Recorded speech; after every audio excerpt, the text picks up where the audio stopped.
ان الحمد للہ والصلاۃ والسلام علی رسول اللہ۔ آج ہم 6 ایسے کاموں کا ذکر کریں گے کہ جو قبر پر کیے جاتے ہیں، لیکن وہ اللہ کے نبی صلی اللہ علیہ وسلم کے حکم کے مطابق سخت حرام ہیں۔ اللہ کے نبی نے ایسے کاموں سے منع کیا ہے۔ ہیں وہ بہت عام، بالخصوص برصغیر میں، لیکن اللہ کے نبی نے ایسے کاموں سے منع کیا ہے۔ ان کاموں میں جو سب سے پہلا کام ہے وہ ہے قبر کو پختہ بنانا، قبر کو پکا کرنا۔ جو دوسرا کام ہے وہ ہے قبر پر مجاور بن کے بیٹھنا یا قبر پر ویسے بیٹھنا، اور تیسرا جو کام ہے وہ ہے قبر پر عمارت بنانا۔ چوتھا کام جو ہے وہ ہے قبر کی طرف منہ کر کے نماز پڑھنا یا قبرستان میں نماز پڑھنا، اور پانچواں جو کام ہے وہ ہے قبر پر تختی لگانا، کتبہ لگانا، اس پر لکھنا، اور چھٹا جو کام ہے وہ ہے قبر کو اونچا کرنا اور قبر پر قبہ بنانا، قبر پر گنبد بنانا۔ یہ ایسے کام ہیں جو اللہ کے نبی صلی اللہ علیہ وسلم کی احادیث کی روشنی میں سخت منع ہیں، اور حدیث کی تقریباً تمام کتابوں میں ان کے منع ہونے کی احادیث موجود ہیں۔ آج کل بہت سارے علماء کرام، جو بڑے نامور علماء کرام ہیں، وہ ان کاموں کو جائز ہونے کی دلیل حدیث سے پیش نہیں کرتے، بلکہ وہ ان کاموں کو کرنے کی جو دلیل پیش کرتے ہیں، جو جواز پیش کرتے ہیں، وہ دوسرے ممالک میں وہ کہتے ہیں کہ یہ ایران میں بھی ہو رہا ہے، عراق میں بھی ہو رہا ہے، مصر میں بھی ہو رہا ہے، شام میں بھی ہو رہا ہے، اور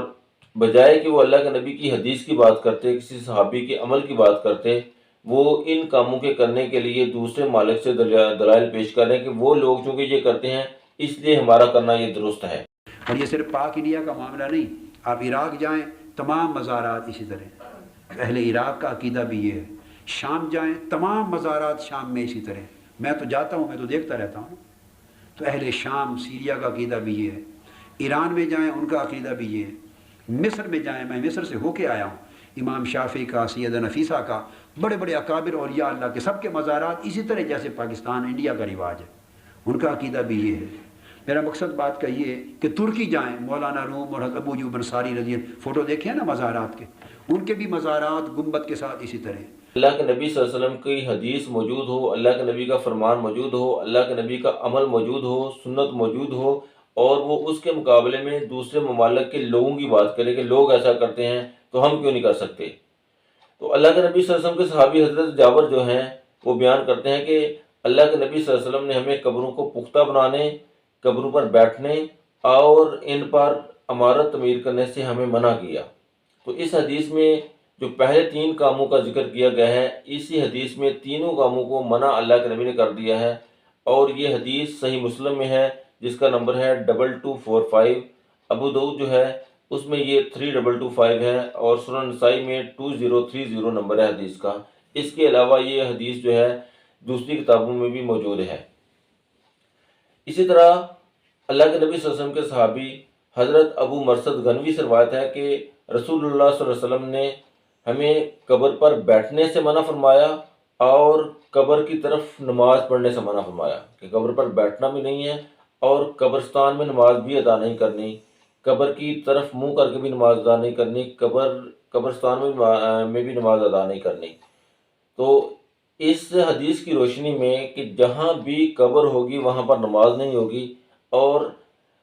کسی ایسی مسجد جس میں قبر ہے وہاں بھی نماز ادا کرنے سے گریز کرنا چاہیے، نہیں کرنا چاہیے، کیونکہ اللہ کے نبی کا فرمان ہے کہ قبرستان میں نماز نہیں پڑھنی چاہیے۔ تو قبرستان کا اور مسجد کا آپس کا تعلق نہیں ہے، جہاں پر قبرستان ہے وہاں پر مسجد نہیں ہے، جہاں پر مسجد ہے ادھر قبرستان نہیں ہے۔ کسی بھی امت کے جو شخص ہے، امت اللہ کے نبی کا جو امتی ہے، اس کو اللہ کے نبی نے یہ حق نہیں دیا کہ وہ اس کی قبر کو مسجد میں بنایا جائے، یا پھر جہاں پر اس کی قبر ہے وہاں پر مسجد بنائی جائے۔ تو اس لیے جو قبرستان ہے وہاں پر مسجد نہیں بن سکتی، اور جو جہاں پر مسجد ہے وہاں پر قبرستان نہیں بن سکتی۔ لیکن آج کل برصغیر میں بالخصوص بہت سارے ایسے دربار ہیں کہ بہت بڑی بڑی بلڈنگز ہیں درباروں کی، اور ساتھ مسجد بھی ہے۔ وہ مسجد اصل میں دربار کی وجہ سے ہے کہ وہاں پر وہ بہت بڑا دربار بنایا گیا تھا، وہاں اس پر قبہ بنایا گیا، اس پر گنبد بنایا گیا، اس کو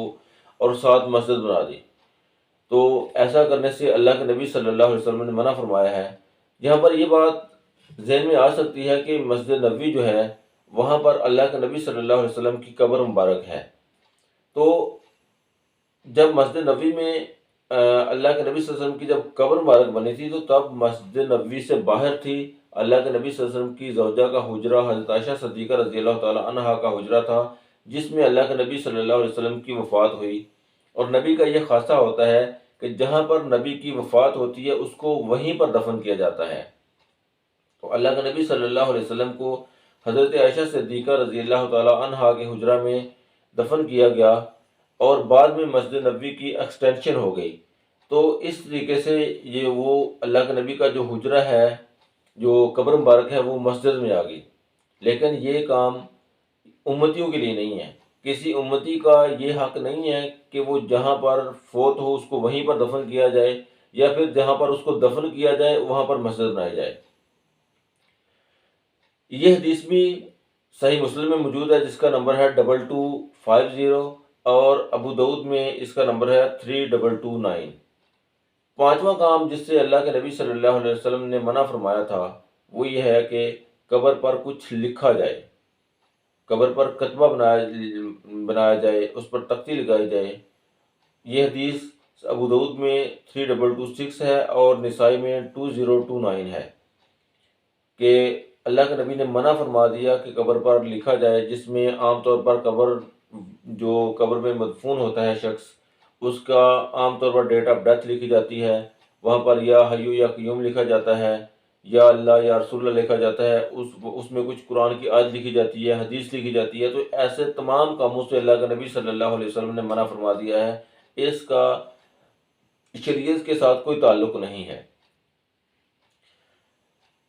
قبر پر جو بیٹھنے والا معاملہ ہے اس کے بارے میں اللہ کے نبی صلی اللہ علیہ وسلم نے اتنی سختی سے منع کیا کہ اللہ کے نبی کو فرمایا کہ تم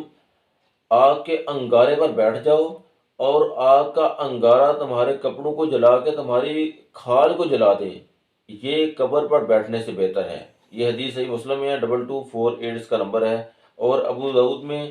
3228 اس کا نمبر ہے کہ اللہ کے نبی نے فرمایا کہ تم آگ پر بیٹھ جاؤ، اور آگ تمہارے جسم کو جلا کے تمہارے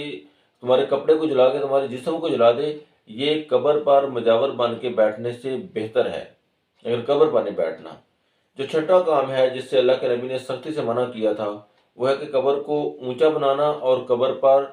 قبہ بنانا، گنبد بنانا۔ جیسے کہ آج کل جتنے بھی دربار ہیں وہاں پر قبہ بنایا جاتا ہے، بہت بڑے بڑے گنبد بنائے جاتے ہیں، اور پاکستان میں جتنے بھی دربار ہیں، جتنے بھی پیر ہیں، ان سب کی گدیاں ہیں، اور ان سب گدیوں پہ بہت بڑے بڑے قبے اور مزار گنبد بنائے جاتے ہیں، جو کہ اللہ کے نبی صلی اللہ علیہ وسلم کی احادیث سے سخت متصادم ہیں۔ تو ایسا شخص جو قبروں پر گنبد بناتا ہے، مزار بناتا ہے، اور وہاں پر مجاور بن کے بیٹھتا ہے، وہ اللہ کے نبی صلی اللہ علیہ وسلم کے احکامات کی صریح مخالفت کر رہا ہے۔ اور جو شخص اللہ کے نبی صلی اللہ علیہ وسلم کی مخالفت کرتا ہے وہ کبھی بھی اللہ کا ولی نہیں ہو سکتا۔ جن حضرات کی وہ قبریں ہیں، جن پر گنبد بنے ہیں، جن پر مزار بنے ہیں، اگر تو انہوں نے اپنی زندگی میں ایسا کرنے سے منع کیا اور ایسا کرنے سے لوگوں کو روکا اور نہ خود ایسے عمل کیے، پھر تو وہ بری ہیں۔ اور اگر انہوں نے اپنی زندگی میں یہ حکم دے دیا یا کر کے دکھایا یا اس سے منع نہیں کیا، تو پھر وہ اللہ کے ولی کبھی بھی نہیں ہو سکتے، کیونکہ اللہ کا ولی ہونے کے لیے اللہ کے نبی صلی اللہ علیہ وسلم کا سچا تابع دار ہونا، اللہ کے نبی کا پکا غلام ہونا ضروری ہے۔ جو شخص اللہ کے نبی کا غلام نہیں ہے، اس کو ساری کائنات کے لوگ اللہ کا ولی کہتے رہیں، وہ اللہ کا ولی نہیں ہو سکتا۔ اللہ کا ولی ہونے کے لیے اللہ کے نبی صلی اللہ علیہ وسلم کی تمام احادیث کو منو ان تسلیم کرنا پڑے گا، ماننا پڑے گا، ان پر عمل کرنا پڑے گا۔ اگر نہیں کریں گے تو اللہ کے ہاں ایسے لوگوں کی کوئی ویلیو وقت نہیں ہے، بے شک ان کو پوری دنیا ان کو جو کچھ مرضی القابہ دیتی رہے۔ حضرت جابر بن عبداللہ رضی اللہ عنہ کہتے ہیں کہ رسول اللہ صلی اللہ علیہ وسلم منع فرمایا قبر پر قبہ بنانے سے۔ اللہ کے نبی نے کہ قبر پر قبہ نہیں بنانا، گنبد نہیں بنانا، اور اس کو اونچا کرنے سے۔ اللہ کے نبی نے قبر کو نہ اونچا کرنے کا حکم دیا ہے اونچا کرنے سے بھی منع کیا ہے اور اس پر گنبد بنانے سے بھی منع کیا ہے۔ اونچی کتنی کرنی ہے؟ قبر صرف ایک بالشت اونچی ہونی چاہیے، قبر صرف اتنی اونچی ہونی چاہیے کہ وہ دیکھنے میں نظر آئے کہ یہ قبر ہے، اور تاکہ حضرت امام شافعی رحمۃ اللہ علیہ فرماتے ہیں کہ قبر اتنی اونچی ہونی چاہیے تاکہ کوئی شخص اس قبر پر نہ بیٹھے اور نہ ہی اس کو روندے، اس سے اونچی قبر نہیں ہونی چاہیے۔ اور قبر کو کوہان کی شکل کا بنانا چاہیے، جیسے اونٹ کی کوہان ہوتی ہے۔ تو یہ 6 کام ایسے ہیں کہ جن کو کرنے سے اللہ کے نبی صلی اللہ علیہ وسلم نے سختی سے منع کیا ہے، لیکن بدقسمتی سے یہ ایسے کام ہیں جو آج کل ہمارے معاشرے میں بڑے عام ہیں۔ اللہ سے دعا ہے کہ اللہ ہمیں ایسے حرام کاموں سے بچنے کی توفیق عطا فرمائے۔